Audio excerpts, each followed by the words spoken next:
Bienvenue, chers auditeurs, à notre podcast intitulé Mon pays, ma cité, où chaque rue raconte une histoire et chaque ville est une aventure. Je suis Kofran Chawachi, votre guide dans cette exploration des villes qui ont fasciné des vies extraordinaires. Aujourd'hui, nous plongeons dans le passé de Ulrush Niaba, qui vient du Cameroun et qui a vécu dans 3 villes. Bienvenue à Ulrush parmi nous aujourd'hui. Merci Gofran et merci de m'avoir invité. Alors, commençons par le commencement. Pourriez-vous nous emmener dans la première ville où vous avez vécu après votre naissance? Oui, la première ville où j'ai vécu, c'est Baré. Baré est une petite ville située au centre de l'arrondissement de Baré-Bakem.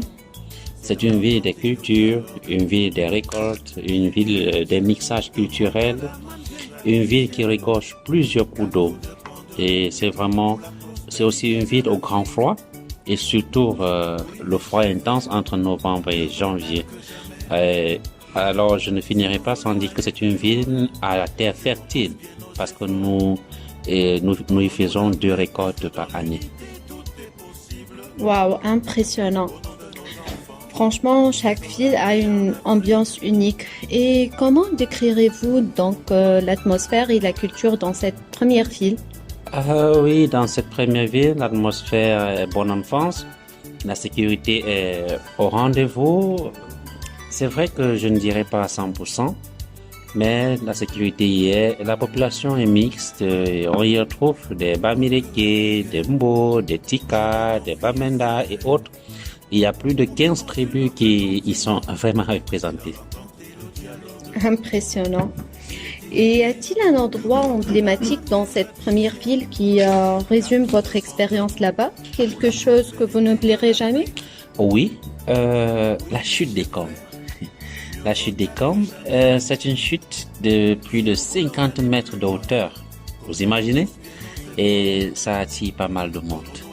Waouh, j'ai hâte à voir ça, honnêtement. Ouais. Et alors, passons à la deuxième ville où vous avez vécu. Qu'est-ce qui a motivé réellement ce changement et comment cette nouvelle ville a-t-elle été différente de la première? Le changement de ville a été motivé par les études universitaires qu'il fallait faire. Et dans cette ville, il n'y a pas d'université ni d'école supérieure. Et obligé de changer de ville. Donc, je suis allé à Douala. Douala, c'est la capitale économique du Cameroun, mon pays. Et c'est une ville vraiment très chaude. Et c'est une ville aussi très bondée de monde. C'est une ville côtière.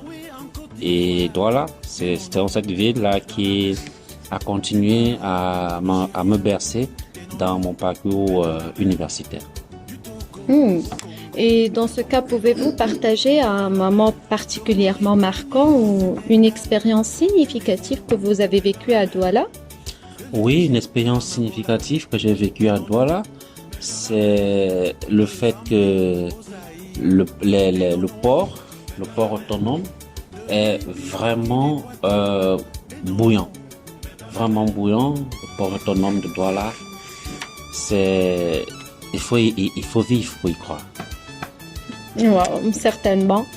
Et enfin, nous arrivons à la troisième ville. Pourquoi avez-vous choisi de vous installer là-bas et comment cette ville a-t-elle complété ou changé le cours de votre vie? La troisième ville où j'ai continué à vivre, c'est Yaoundé, la capitale politique de mon pays, le Cameroun. Et c'est là que j'ai fait mon école professionnelle. Et c'est après cela que je me suis lancé que j'ai fait mes premiers pas dans le monde de l'emploi. Donc Yaoundé m'accueille dans le monde de l'emploi. Et après avoir connu ces 3 villes, vous devez recommander une expérience incontournable ou un lieu particulier dans l'une de ces villes. Quel serait-il? Oui, s'il fallait recommander, je vous recommanderais d'aller à Baré. Parce qu'à Baré, véritablement, c'est une ville où il fait beau vivre. C'est une ville où on rencontre vraiment du social. C'est une ville où le problème de l'un est le problème de tous. Il y a de l'entraide, contrairement aux grandes villes comme Douala, Yaoundé, où parfois le voisin ne sait même pas ce qui se passe chez l'autre. Donc véritablement, je vous conseillerais d'aller à Barré et vous y trouverez tout type de nourriture, de récolte, de semences et vraiment de tout. Alors, qu'est-ce qui, selon vous, pourrait inspirer nos auditeurs à planifier leur propre voyage et à découvrir par eux-mêmes les trésors de cette ville? Oui, ce qui pourrait les motiver, c'est le fait que là-bas, véritablement, ils trouveront, ils ne se lasseront pas, ils trouveront toujours à faire, ils trouveront une ville accueillante, ils trouveront une ville réjouissante, ils trouveront des personnes aimables, ils trouveront véritablement tout ce que l'on a besoin pour bien vivre à Barré. Wow, impressionnant. Je pense que je vais ajouter Cameroun et spécialement Barré dans ma liste des pays à visiter. Ah oui?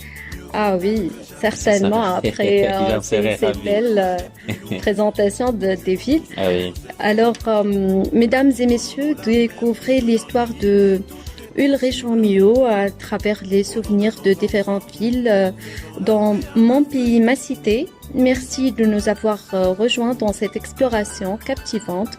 Au plaisir de vous revoir. Merci.